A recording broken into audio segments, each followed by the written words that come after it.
Hey, welcome back to Widowed Too Soon. Mark Massaro is back in the house along with my friend and co-host, Michelle Bader. What is up, Michelle? I'm glad I'm you're back in uh, the house. I'm so back in the glad. easy. Back in the house, but are you in a different house? Yes, I am. So I guess I'm not back in the house. I Right. am in the house again. Yes. So you are now in Tennessee. Tell us about that. And I am a Tennessean. Well, we traveled across the country and it was it was really awesome. We went to the Grand Canyon, which was, oh my gosh, absolutely Mm, spectacular. It was really like Lacey used to always tell me, like, Mark, I'm telling you, pictures do it no justice. Like, you mm, have to see it in person. And as soon as we walked up and I looked out, I was just like, oh my gosh, like I cannot believe how vast right. this place is, and then to still think that that is tiny compared to the planet, and then let Right. alone the universe and all this stuff. It just really gives you this perspective of how magnificent God is. Mm, So that was neat. We went through New Mexico. I have been a fan of the show Breaking Bad, which hmm isn't, it isn't the best content, but whatever. I'm a Keeping it fan of real. Keeping it the show. real. Um, and so if anybody's a fan of that show, the character Jesse Pinkman. The show was filmed in New Mexico. I went to Jesse Pinkman's house and I took a Nice. picture of myself out front of his house, which was pretty cool. I was going to go to the main character's house. His name is Walter White in the show. But I heard that I read this article that it's like this old lady's house Oh, and that she's sick of the people coming oh by. yeah. She's just leave me alone. And so I wanted to be respectful of that. So I didn't go Yeah. by that house. But yeah, I went to a couple other locations and just things like that. So that was cool. Went across Texas and Oklahoma. And my goodness, that is just the same thing for a really like I loved it though. It was just so cool. I think because I'd been working so hard leading up to the move, like Right. just behind the wheel mindlessly was like really like therapeutic. Um Went on to Arkansas, stayed there and was going to stay an extra night there because the guy at the hotel told me there's this huge storm coming in. They were on a tornado watch in that area. Oh. Flash flood warnings, um, all kind of like hail, like all kinds of crazy stuff. I saw some of the most intense weather I've ever seen. But I did decide because I realized that yeah, I saw like the most intense weather I've ever seen. Mm, But there was this huge storm rolling over Tennessee, and Arkansas was one state away. hmm So I knew that if I left to go across Tennessee at that point, I was going to be stuck in this really large storm. So that's why I was going to stay. But it said that the storm was going on for like 3 to 5 days. Oh wow. So it was going to like postpone my trip by a lot. So I decided to reroute um, through Mississippi, down through Alabama, and then just go straight north into like Chattanooga, Tennessee, which is like Mm. 2 hours from where I'm going. Um, Anyways, so I went through the most insane storm. I totally got caught in it. And I kept trying to go south to beat it. But it was interesting. As I would go south, I would outrun the storm. But as Mm. soon as the highway turned and started going southeast, the storm would catch up with me.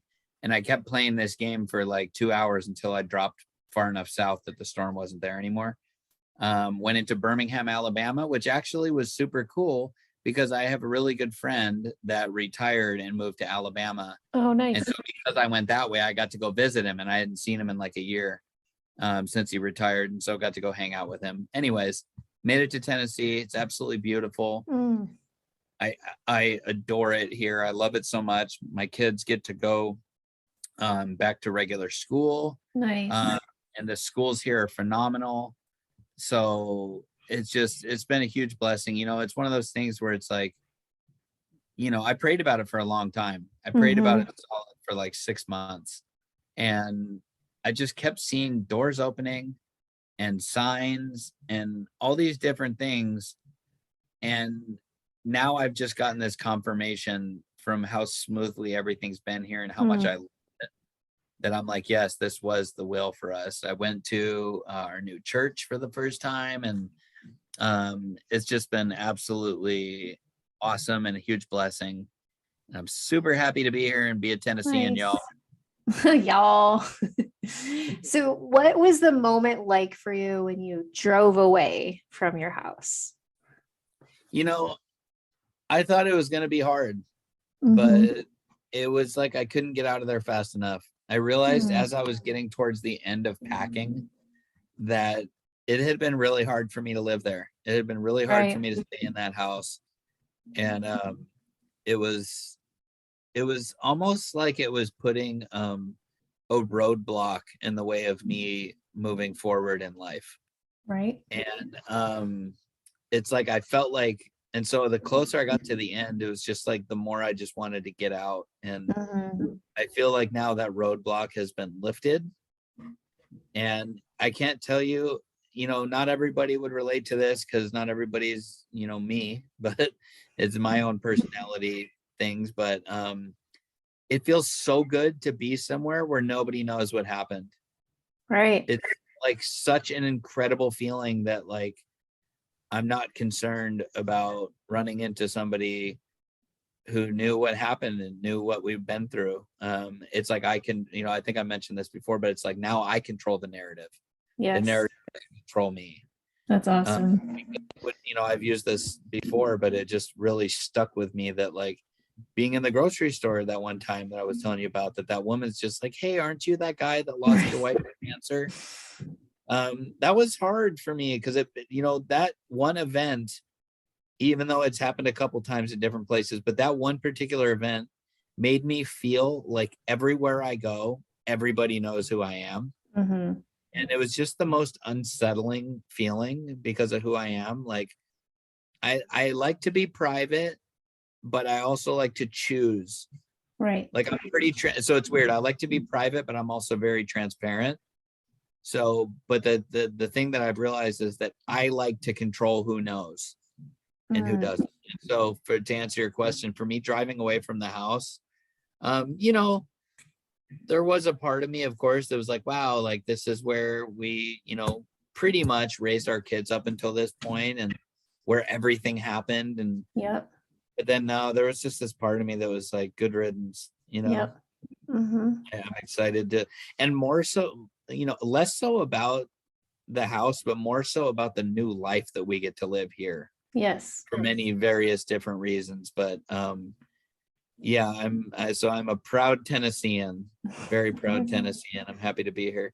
I wanted to tell you something though, that I've been waiting, that got told to me probably about 3 weeks ago, about the last time we recorded. I think it was actually right after our last episode. Okay. My friend Chris, who I've mentioned a few times, who listens to our podcast. Yeah. He sends me this message and he said, I cannot listen to your podcast without thinking about this. And he sends me a picture of the girl Monica from Friends. Why? Because her one of her, I guess her famous lines is, she goes, I know. And he's all, I hear Michelle. This is what I think of every time Michelle says, I know. And he sends me this YouTube video of all the times he says it. And I'm like, oh my God. You need to send that to me. I have to send it to you because there's so many times where I say something and you agree with it and you go, I know. I do? I'm gonna have to listen to that because I don't even remember that. Oh my gosh. I was dying laughing when he sent me that. I know. Okay, I don't remember saying that, but I'm sure I do if he says I do. Well, I say it too. It's like when you agree with somebody about something. Yeah. It's kind of like some people go, I know, right? I know, right? A lot of people do that, but you and I both do that thing where we go like, I know. I know.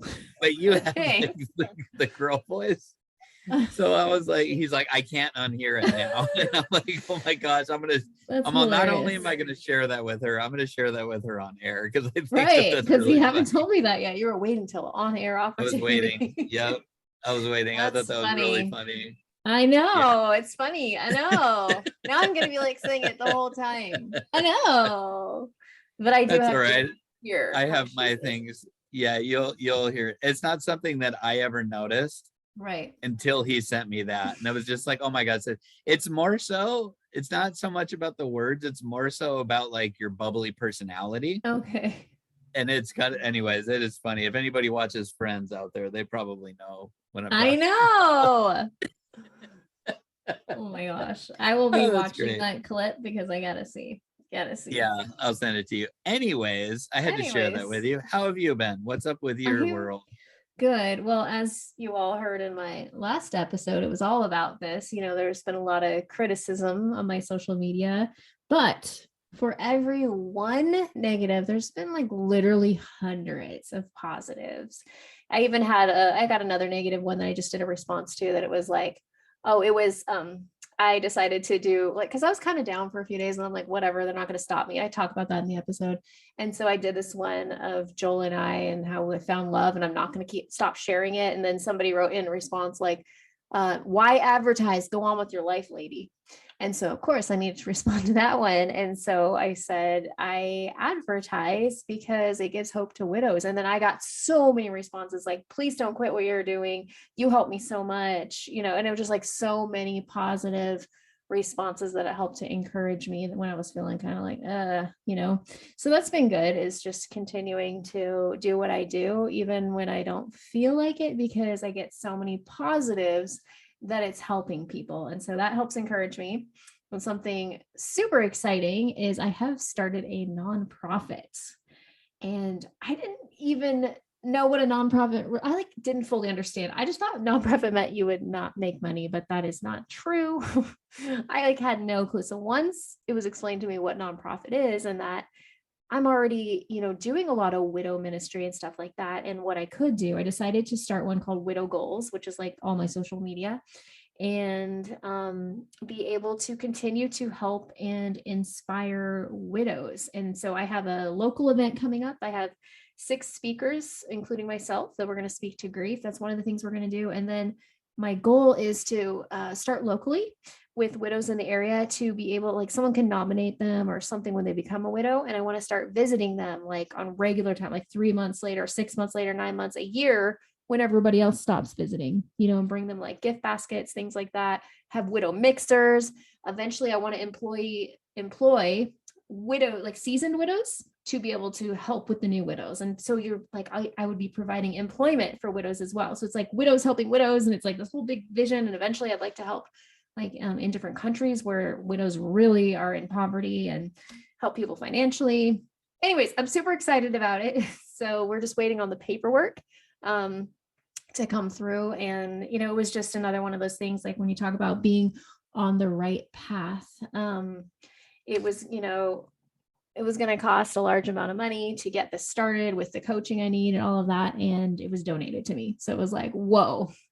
That's so awesome. Thank you. Sorry, I Yeah. have to move. It's okay. You don't really have your whole like setup yet, just for the people that can't see. No, I don't have a desk. He doesn't I'm have a sitting on a luxurious air mattress right right. now. Not super comfortable. You'll have it maybe. Yeah, by well, the and I next was like time. laying down on my side like a teenager talking on the phone. It's not as I comfortable know, as it right? I know. I know.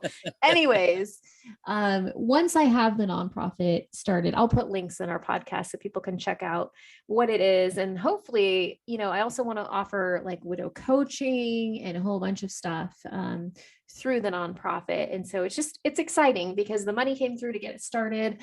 And I now have an office space in a building where they have other ministries. And so I get to it's like I'm going to work. Like I actually got to go today, go sit in the office. It just helps, even though I could do the work at my house and work on my website and do all this, just going somewhere. They also have a gym I get to use for free, and free massages and like all kinds of stuff. So you say massages? Yes, only I don't like massages, but it's there. Free personal training. So today he told me I could do personal training. I was like, okay, that's cool. So Wow. it's this really cool ministry that was started in my area, and they basically they have a whole building. It's just 501(c)(3)s, whatever it's called. I think that's it. I'm still new to this. Nonprofits, and it's all nonprofits in the building. And then the owner of the building is running this, so you get to go there for free, like have an office space. So right now I have like a temporary, I can go in and out. Eventually, he said we want to see that you're using it, and we'll eventually hopefully give you a space, like with my name on the door and everything. And there's meeting rooms, like the event I'm doing in March, we get to use a room there. And then you get personal training, massages, like everything. So I don't like massages though, but it's a nice perk. Before you go up on stage or something, they give you a massage, kind of like loosen you up a little bit. Yeah. Anyways, just going there today and like sitting in office and just focusing, like I'm working on the logo right now, the mission statement, the vision, like all of that stuff, and the website. I'm just really excited. Like, I feel like God is in this. It's taking everything I've learned over the years through my network marketing experience and leadership and speaking and putting it all into one. And I think it will also help with my speaking career, just the credibility of being the founder and president of Widow Goals, and, just incorporating it into a lot of things. So anyways, super excited about it. That's amazing. Thank you. It's just like, yeah, good job. Thank you. Like all these things that God has put on my heart, hopefully can be something like, like we do the podcast and all these things. I love them, but I don't have another job right now. So I've got to find a way to make money. And so if this can be a way that I can pay myself to be able to do what I'm already doing, continuing to support, doing videos and reaching out, like there's not enough time in the day to respond to all the comments that I get. And so I want to be able to go there and be like, okay, for the first hour, all I do is respond to comments. Because I want, like, every day I hear more stories, and I just want to have time to sit down with each one of them. I know that I can't do that, but at least I can respond to them, because I feel rude when they're like, my husband just died, and I don't respond. But it's usually, there's so many of them. So if you're someone who follows me and I haven't responded, I do see them, and I'm sorry. I just don't have enough time, but hopefully I will. So that's a little bit. It's the same for both. It's the same for our podcast page. We get people replying to us or messaging, and we try our best, but Michelle and I, this is not a job for us. We do it just to help people. Right. And so we try our best, but I get where you're coming from. It gets overwhelming sometimes, because you want to sit there, and I don't want to just give the generic, like, I'm praying for you. Right. Like, I want to actually give personal responses to the person and respond to everything they said. And, and so it's hard to do that sometimes when you have life going on. It's not like, that will be cool if you can go sit in an office and this is, at one point could eventually become your job or something, then it becomes something totally different. But either way, that's awesome. I love where your heart's at, that you're just wanting to reach out and help people. And I think that the Lord will provide for this ministry. And I think that's super cool. I think that's really exciting news. Good job. Thank you. Yes, that's, when God has a purpose from our pain, just like with the podcast, we're able to help other people. And I think that is one of the most amazing parts of healing too, to be able to, we've seen that through this podcast, which we've had like almost 10 months. Like when we are able to speak to you, the audience, it helps our healing as well. And so I think if we can keep that cycle going, like the people who are receiving healing, then you go help somebody else, and let's just continue that. So that's a little bit about. I love having guests, because not only the different perspectives that maybe more people will relate to, like we've talked about before, than relating to us. That's why it was really important to me and to you, I know, because we talked about it. But also just those people, like, we're giving them a chance to talk about it, for them to process things. Because, I've seen a lot of times when we have guests that you see them as they're retelling the stories, they're processing certain things. Right. They're coming up with new perspectives, or being able to verbalize their beliefs on what it means in their faith. And, it just helps sometimes to get to talk about it. And bless their hearts, because every single one of them has had the same motivation as us. They didn't want to talk about it for their own healing. They wanted to talk about it to help others. And I think that's really, really awesome. But it's been an incredible ministry, because I would like to announce and thank all of you Widowed Too Soon is now being listened to in 50 countries. Woo!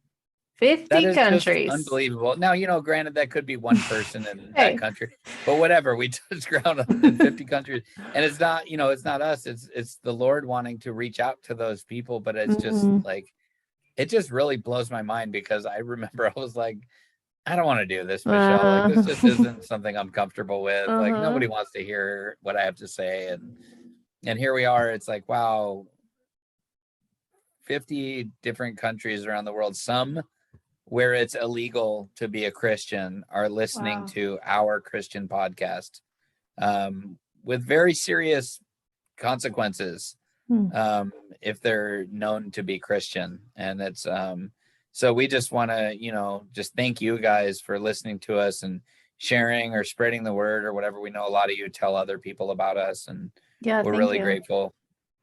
So, well, I think I'm going to segue into today's topic, which is lonely but never alone. And so for Michelle and I, we both don't I still go through some bouts of it, but for the most part, we don't experience the loneliness we used to. I'll just say that. Right. But so Michelle and I are going to try to reflect back because we know a lot of you are new widows and widowers. And so we're going to try to sort of time warp back and try to tap into the feelings and speak from that perspective of how we used to feel. So, Michelle, can you think back and remember that loneliness? And, can you describe it and what helped you get through it and things like that? Yeah, it's actually indescribable. But I'll do my best. Just like I remember our hospice nurse saying to us, like, you're saying to me, like, you won't really understand death until you go through it, understand what that process is like. It doesn't matter what I tell you, you're still not going to fully understand it. And so unless you've been through this, which most of you, if you're listening, you probably have, so you can understand your own version of it. It's hard to put into words. I just remember that sinking feeling the day after Luke passed away, and just waking up and just like, whoa, this is real, and like such heartbreak. And just, I guess I wasn't like super lonely yet. That was more heartbreak and shock. And they still had, those first few weeks, really, you have people all the time stopping by your house, and it's just, and we were like mid COVID, and then it was like, what COVID, what? Like, not mid COVID, it was new. It would have been out 2 months, And so, and we had been very like, had a sign on the door because of Luke. I didn't want anyone bringing anything in, like high risk, don't come in. And then all of a sudden it was like, forget, people were in and out, and always there. Like, and people, for us, it wasn't so much bringing meals because they knew my kids were picky and stuff. So it was bringing us like fast food or bringing us like gift cards and stuff like that. But there were people in and out. So it wasn't so lonely. And there was stuff in the mail every single day, cards. But I remember the first day the mail stopped. I don't know how long it had been, but the first day there was no card. And I was like, that feels weird. And just kind of that loneliness as it trickled off, as it became not the big news with everybody anymore after the service. Now ours is a little different because we had the funeral, and then 3 months later we had, or 2 months later, April, I can't do the math in my head right now. We had the service later. Wait, May, and let me just do it really quick. June, July, August, 3 months. Yeah. 3 months later, we had the service. So my loneliest, like, I just really remember it after the second service. So I remember like leading up to his celebration of life, it felt like planning for a wedding, but not as much joy. There was so much to do, so many people coming in town. And I do remember, and my best friend stayed with me. And up until that time, my daughter Haley had slept in my room with me because I didn't want to be alone. She didn't want to be alone. And then when Deborah came, she moved out, and Deborah was with me. And then when Deborah left, that was the first night ever I'd been alone in my room, ever, without anybody. Not even once when we were married. Luke never went out of town or anything. And maybe like once or twice when he's at the hospital, but then I had kids there. So first time, and it was lonely. And that feeling of like being alone in my room. And I know a lot of you might experience this a lot sooner because you might not have kids at home too, because kids at home does help with the loneliness because you're distracted with them and all of that. But just that sinking feeling of just like there's nobody in this room with me. Like, this is so strange. And just that heartbreak of like, what just happened? Like, and all of that. Something, so when I would get in these places, I remember just like laying on the floor, crying and asking God, just help, like, help me. And there was a song, in fact, we sang it at church this week, and the song by Mosaic, or it's called Mosaic. It's called Tremble by Mosaic. And I would listen to that song on repeat. I'm going to put a link to it. And it's just basically, Jesus, Jesus, you make the waters part. You make like, and I just remember laying on the floor crying and like, I need you to hold me. I need you to meet me here. And he always would. It's something that's hard to describe, but it was like feeling peace, like peace come over when you shouldn't be peaceful.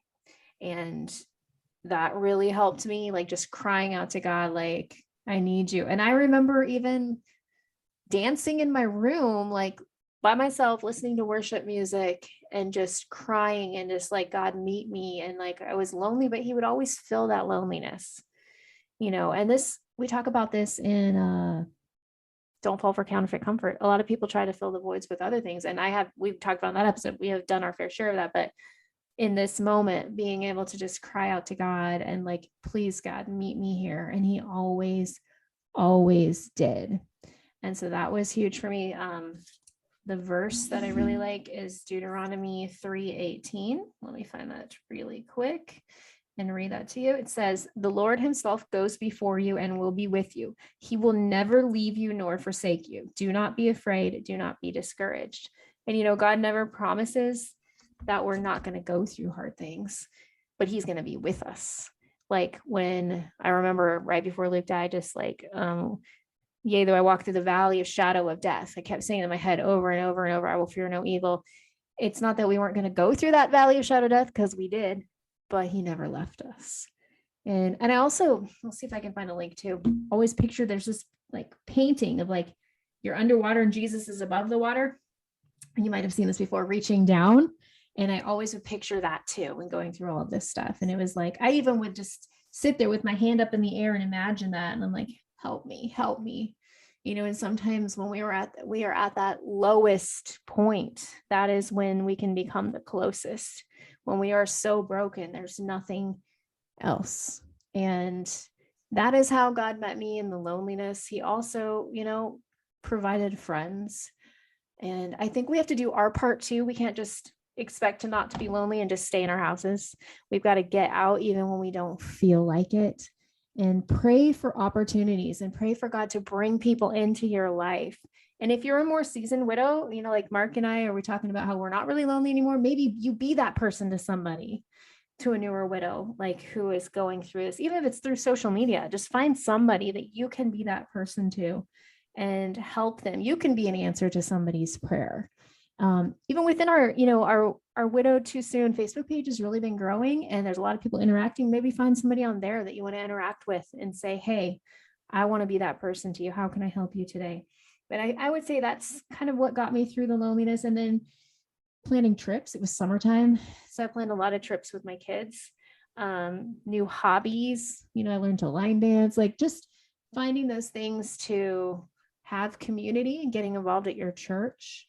But really the biggest way that I felt lonely, but never alone, like how God helped me with the loneliness, is that crying out on the floor. Like, I got nothing left. I got nothing. Like, I can't explain. I know you get it. I know the listeners get it, but that feeling when you feel so broken that you can't even imagine getting off the floor. Like I remember that. You know what I'm talking about? Like, it's like an overwhelming feeling. Because I remember that. And for me, like I went through probably a longer period of loneliness. Even though you were widowed 3 months before I was, I think it extended quite a while for me, because it's still something that I sometimes feel.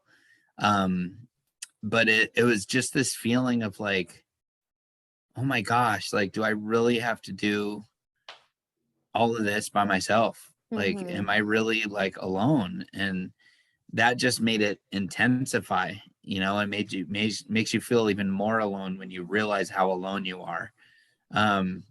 But same thing, I would cry out to God because, for one, you're not alone. And that's what Right. we're saying. You're not alone. Even when you feel like you are alone, God is right there. Like, just picture him sitting next to you in the bed, and he's just like sitting there, just whispering to you, just talk to me.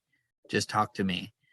And that's what I felt. And so I would talk to God and I would cry out to him. And I remember one night in particular, I was feeling like very, very lonely and afraid, and just all kinds of things that I wouldn't want to share with people that I know, because I didn't want anybody to feel obligated to come and be with me or whatever. And I remember just crying out to God and just saying, like, I'm so alone. Can you please like send somebody to me, because I don't want to bother anybody. And like, seriously, it was like 5 minutes after that prayer, my pastor called me, and I was actually expecting a call from somebody else. And so when I went over to my phone, but it was somebody, it wasn't like a person I was expecting a call from, it was like a company. And so when I went over and saw that it was my pastor calling me, I got so excited because like not a lot of people were calling me at that point in life. And it was like I pretty much knew who it was when the phone rang, you know? Mm-hmm. And it was my pastor, and I was like, hey, how's it going, man? And he just said, God's just putting you on my heart, man. And I just want you to know I'm praying for you. And I got a chance to tell him, I'm like, dude, I was crying out to God like Wow. 5 minutes before you called for somebody to reach out to me.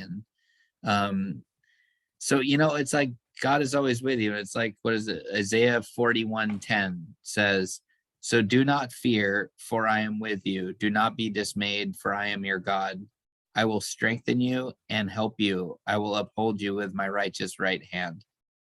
And really like try to meditate on that, because sometimes it's easy to picture scriptures as just like nice, uplifting words. But like, think about the reality, the truthfulness, that God actually has said this. Do not fear, insert your name here, for I am with you. Do not be dismayed, for I am your, insert your name here, God. I will strengthen you and I will help you. I will uphold you with my righteous right hand. I've felt it. You've felt it. Yeah. It's real. God is really there for us. And, sometimes it's not in those ways, but it's kind of like, this is kind of how I think of it. It's kind of like when you have a really bad headache and it just will not go away. And you're like, fine, like I'm going to take ibuprofen. That's how I am. Like, I don't like to take it, but when the headache's bad enough and you take it, and then it's like, you kind of forget about the headache, but then you realize like a couple hours later, like, oh, that terrible headache's gone. That's kind of how it felt like for me when I would like pray to God about things, that it was like a couple hours later, I would look back and be like, whoa, like he totally like helped me feel better. He helped my heart feel more full and made my soul feel less alone. And I mean, I would ask, you and I have talked about this before. I would ask God to come and sit with me. I would ask Jesus to just come be with me and let me feel his presence. And there's so much power in that. A lot of us, we tend to get so into the world that we don't actually think about the reality of God. We just it's kind of this like back thought sometimes, like, yeah, I believe in God, like God is real, Jesus, but sometimes it hits you, you're like, whoa, no, wait, this is real. Like I'm talking to a real person, a real entity, and he's really listening. And it just kind of gives you this overwhelming feeling of like, yeah, I'm not alone. I don't know why this is happening. I don't know the plan for my life, but it's just, yeah, it's just like I guess just the summary of it is that like God is real. These are real tools. They're not like, just inspiring words to lift you up, to make you feel better. These are real commandments of the God of the universe. He says in 1 Peter 5:7, we've, mentioned this before. cast all your anxiety on him because he cares for you. Mm-hmm. And I've literally said those words. I'm like, Lord, I'm casting my worries. I'm casting my fears. I'm casting my burdens on you because you can handle it. Mm-hmm. And yeah, it's like we have to switch our mindset when we're in that loneliness, because the loneliness is overwhelming. It Mm-hmm. causes anxiety, which causes fear, which leads to more loneliness. And it's just this dark, just depressing cycle that it feels like you're in this like whirlpool, and it just keeps cycling you down into the abyss, and it's very easy to like go down that road, but it's like you have to stop and like course correct and go to God, because you are never alone, no matter how lonely you feel. And that is scriptural, that is factual. This is not some happy thing that Michelle and I made up to make you feel better. It's real. And so I think back to, what do you do in loneliness? Well, you reach out to people, you search for relationships, you search for things that temporarily fill the void, because like you said, it becomes yesterday's news to everybody. And it's not because they don't care. It's just because that's how life is. That's how human nature is. As other people's lives, and I would almost guarantee that anybody in here listening would know exactly what I'm talking about, that you can hear about some tragic news on Facebook that happened to somebody you know, or a news article that happened to somebody you didn't know, and there's a deep sadness that can overcome you, that you feel so bad for that person in their situation. But a couple hours later, what are you doing? You're back to normal life. You're going to Target, you're going to Home Depot, you're doing whatever you're doing in your life, and you kind of move on from it. And it's not because if somebody asked you about it, you wouldn't care anymore. It's just that's how human nature is. And so you have to know that that's going to happen. If you're in those new stages as a widow or widower, no matter how much love and support you have engulfing you right now, there is a time where it's going to dramatically decrease, and everybody's going to basically think like nothing happened to you anymore. Yeah, And I remember that feeling. through it, and you're like, man, how is it, like, how are these, like, I remember having this feeling of like, how are these people posting about like NFL scores? Like, Lacey died yesterday, and they all know that. And it wasn't any animosity towards them, but it's just, I didn't understand yet at that point in the game that, like, just because my world had been so disrupted doesn't mean anybody else has had. But that's why your true source of getting through your loneliness does not come from people.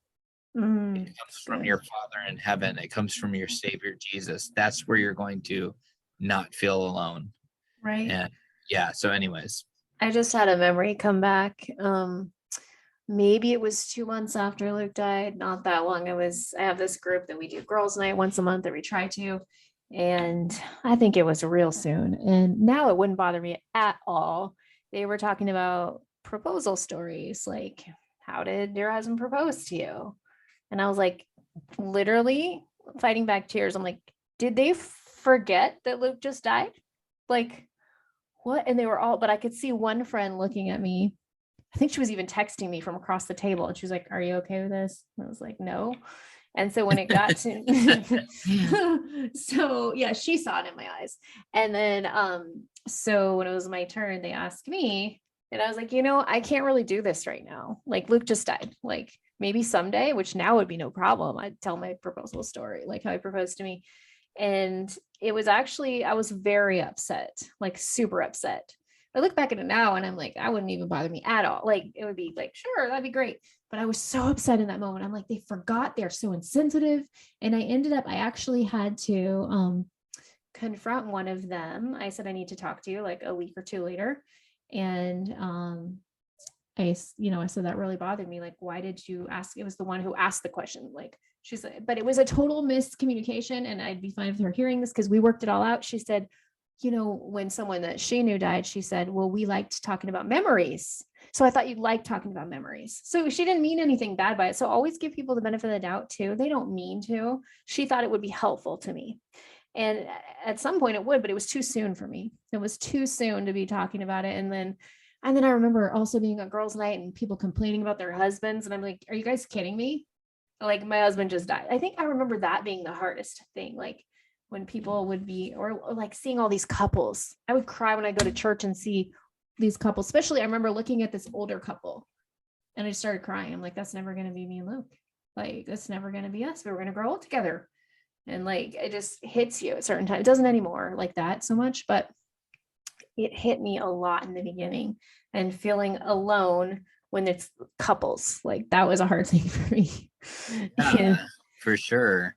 And I don't feel like that anymore, but definitely in the beginning it was really hard. And like, even my closest friends, they made mistakes in it because they were trying. At least they were trying to do the right thing. But I just remembered like people being like couples that really bothered me, or families together. And like, I remember being at Great Wolf Lodge that last year, so like I guess before that, like my first Thanksgiving without Luke, so 2020, and being at Great Wolf Lodge with my kids because we're going to do something different, and watching all these families walk by, and I was just crying and crying. I was listening to music and probably Enya or something, and just crying and just watching these families. And like, God, it's not fair. Like, I just want my family, you know? And so you may experience that, and that's okay. What we feel, we heal. So let yourself feel it. But God can also meet you in those moments. And then it is kind of turning your thinking around.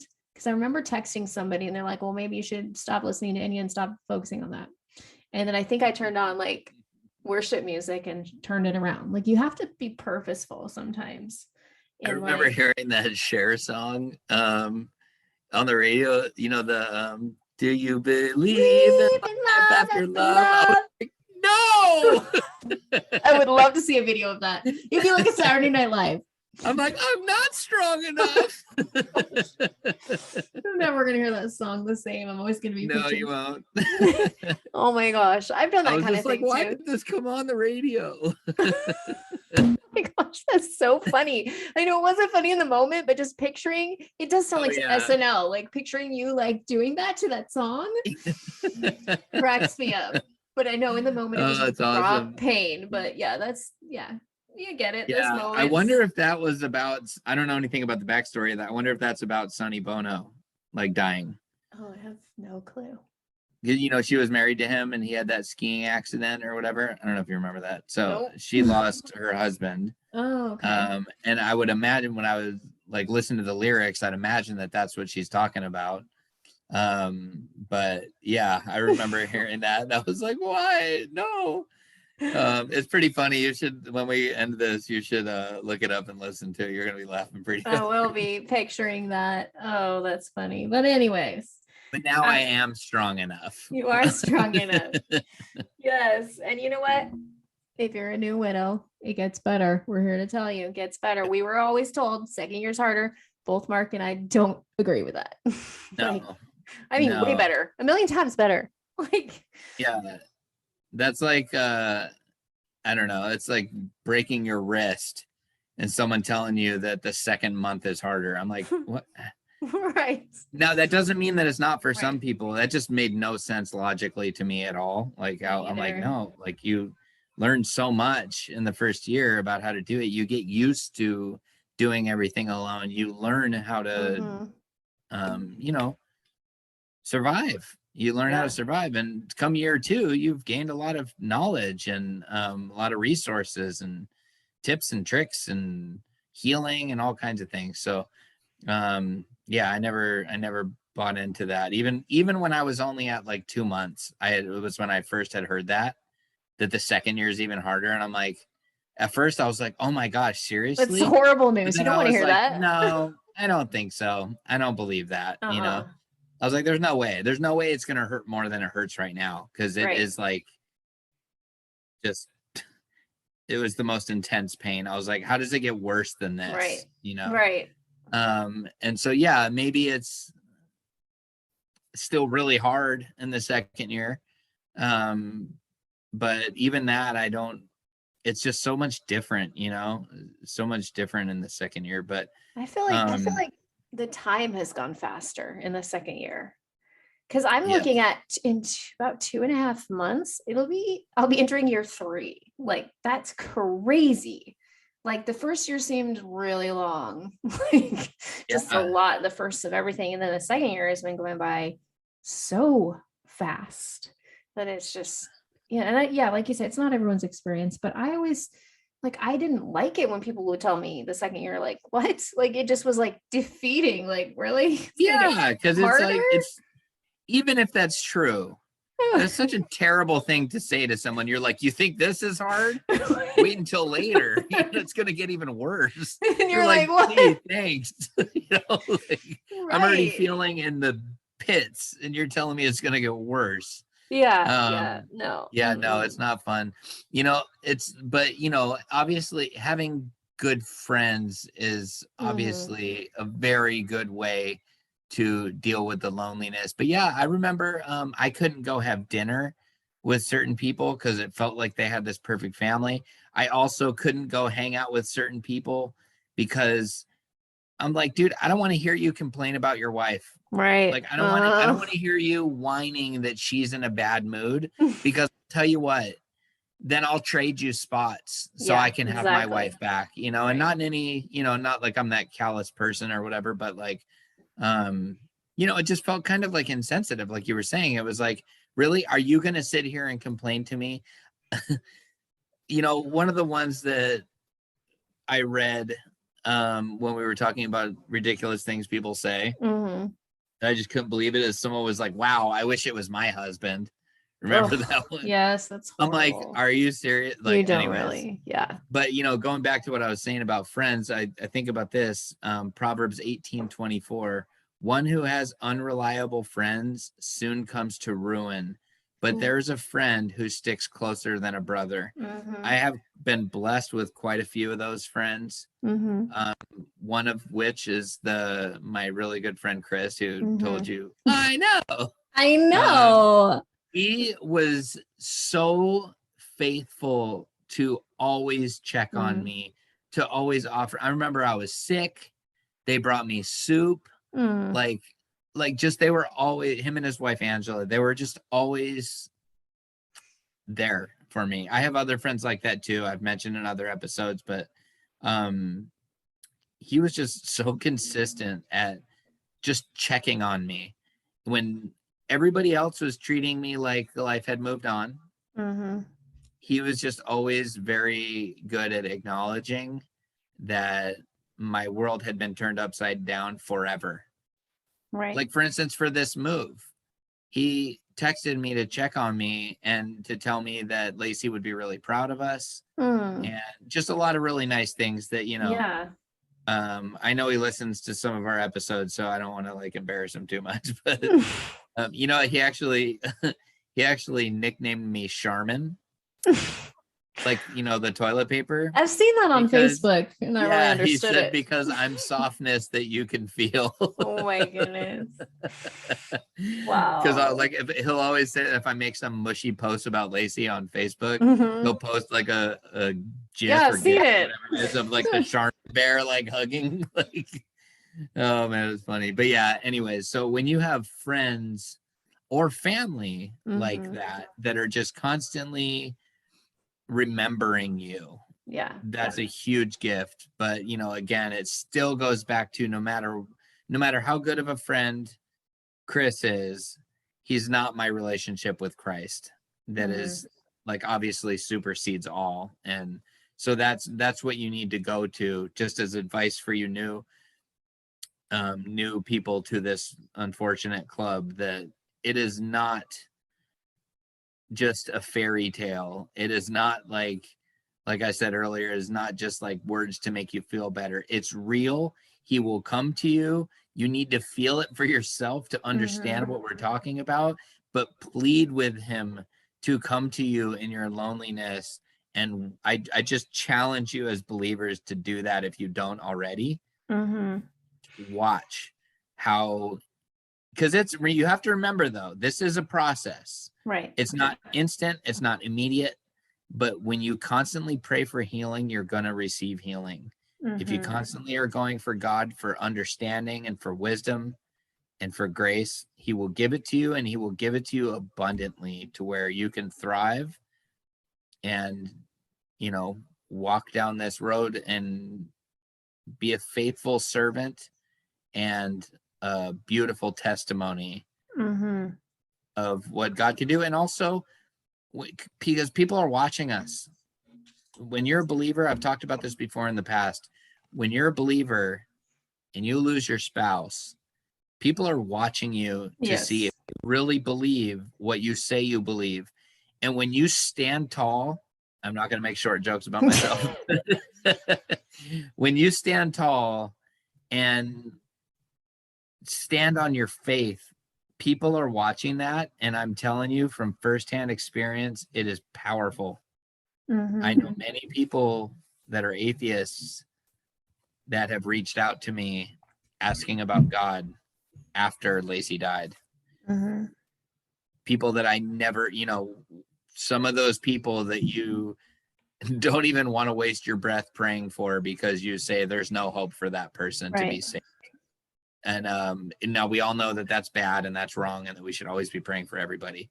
But, there's this human side of you that just feels like, oh yeah, that person will never find Christ. Like they will never soften their heart enough to receive that. But I'm telling you, you could be wrong. You very easily could be wrong. I've seen it firsthand. People where I was like, no way. And then, yeah, it was pretty interesting. But, the point is people are watching you. Yeah. Call on Christ for your loneliness, because you're still a walking testimony. And I'll tell you that I won't get too far down this road, but we are living in some interesting times. I really feel like Jesus's return is any day now. Like, I mean, not literally but that's how we're supposed to live as believers. We're supposed to live in imminency of his return, that we are always looking for it. And we have never been closer to everything prophetically lining up. And I won't go down that road. You can hit me on a private message if you want to talk about it. But it's just fascinating to look around. And so that, though, is something, the reason I brought that up is because for you and I both, the world was spinning into a dark, unknown place when we lost our spouses. And with COVID and, both of us living in, pretty lockdown states and, just not knowing what's going on in the world and stuff like that. And everything's so crazy and can't buy toilet paper and things flying off the shelves and, all these talks and rumors of this and rumors of that. I remember that was so intense after just losing my wife, that I just felt so overwhelmed in life. And so you might be feeling that way now with the current events in the world. And the world is not falling apart. The world is falling into place. All this might mean is that we are going to be in eternity with our loved ones, possibly sooner rather than later. And it's a beautiful thing. It's something we all hope for. Don't have any fear. That's all. Right. I wanted to share a song that really helped me. Just read some of the lyrics. It's called Rescue by Lauren Daigle. And it has meant a lot to me. I'm going to put a link to it, but here are some of the words. You are not hidden. There's never been a moment you were forgotten. You are not hopeless, though you have been broken, your innocence stolen. I hear you whisper underneath your breath. I hear your SOS, your SOS. I will send out an army to find you. In the middle of the darkest night, it's true, I will rescue you. There's no distance that cannot be covered over and over. You're not defenseless. I'll be your shelter. I'll be your armor. And it goes through some of the same words again, but I love this, like, I will rescue you, because that's where that song, I love that too. Right. And that's where we all need rescued. And especially when we're in this place of complete heartbreak, to have God rescue us is an amazing, amazing thing. And like, I would not be where I am today.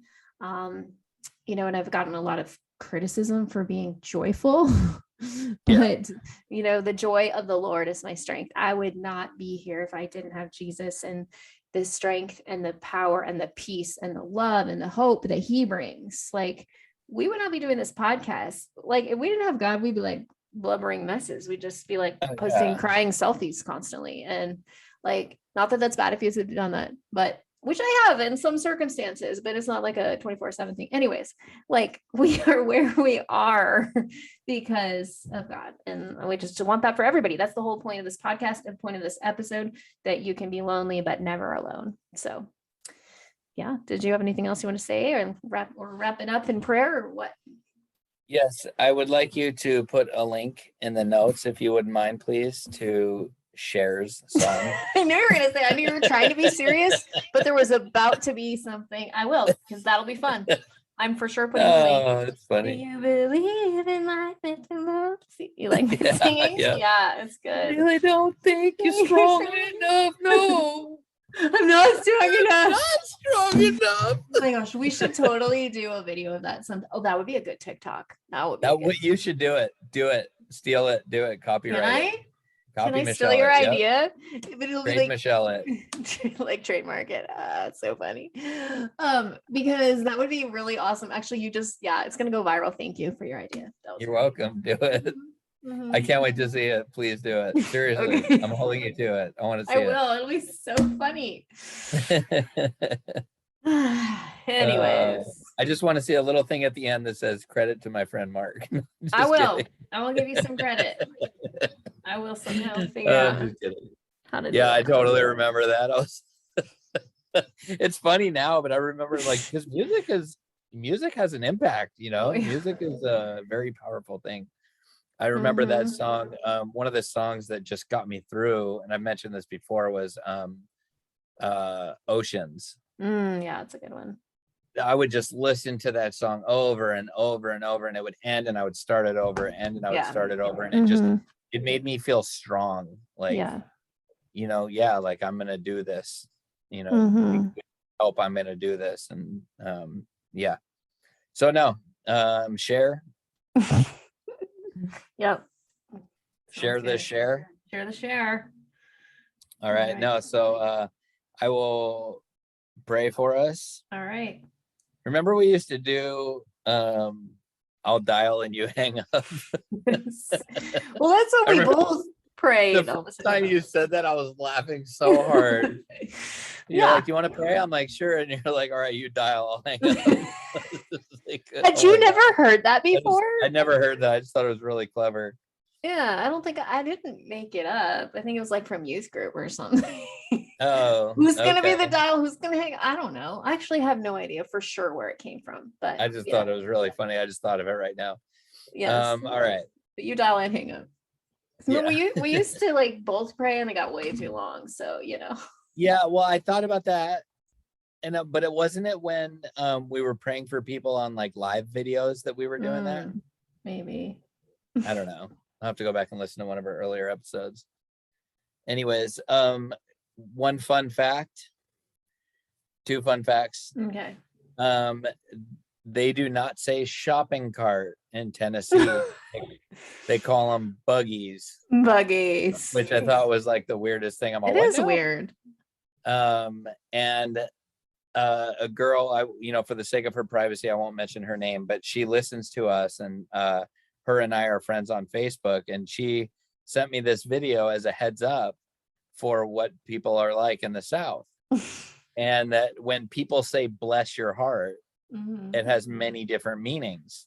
And it shows these two old ladies in many different situations saying bless your heart to people either doing dumb things or sweet things or funny things or dumb whatever. And that it's like a coverall. It's kind of like aloha, And so anyways, so I told her, I was like, oh man, like I'm gonna have to like let you know how people said it to me. I've never heard that before.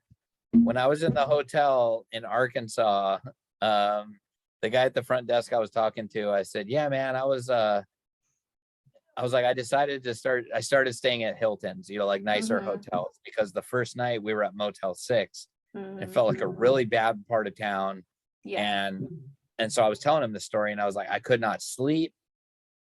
I kept going out and checking on my car all night. So I decided to stay at nicer hotels from now on. And he goes, oh, bless your heart.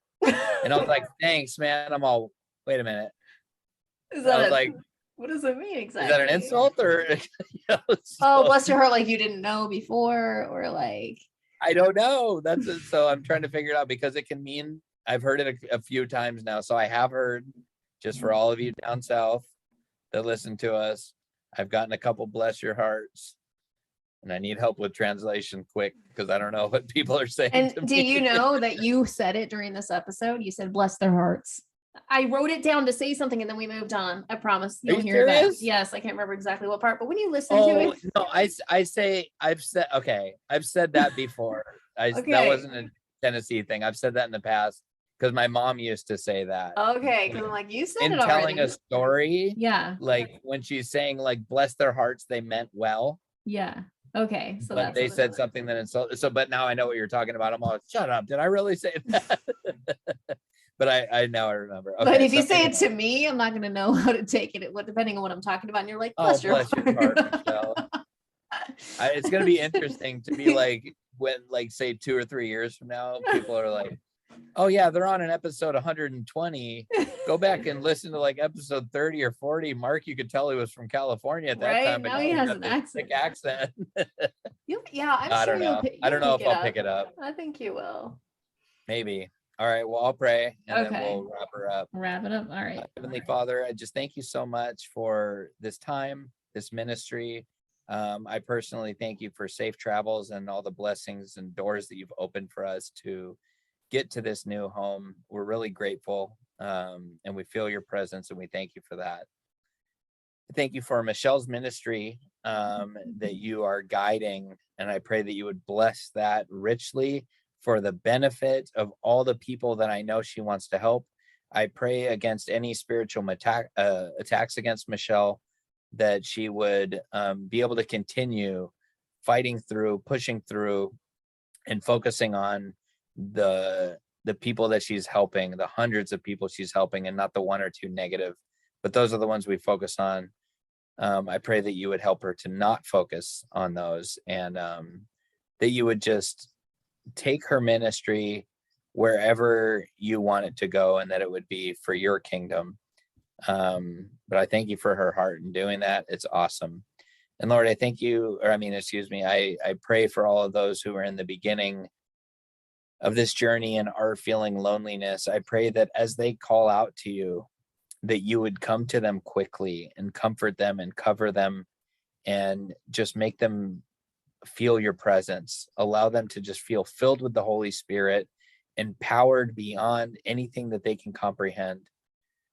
And I pray all of these things, Lord, in Jesus' name, that you would walk with all of us. Amen. Amen. Well, thanks for joining us today. If you liked this episode, we'd love it if you give us a little bing, 5 stars on Apple Podcast or wherever you listen, or give us a little review. It helps us to get the word out. If you want to be a guest, we'd love to have you. You can email us at widowtoosoonm@gmail.com. If we haven't gotten back to you, I know there's a few, we are working on it. There are a few people that are in line to be guests. And you can also find us on Facebook. Just look up Widow Too Soon. I just saw we have over 500 people now. So it's really been growing like crazy the last few months. And I love seeing the community. Y'all. Yeah, it's really nice. Also Instagram, Widow Too Soon _ all the places. I think that's it. Yeah, it's been fun. So anyways, yeah, thanks for listening, and we look forward to talking to you next time. Yep. Thank you very much. All right. Bye. God bless. Bye.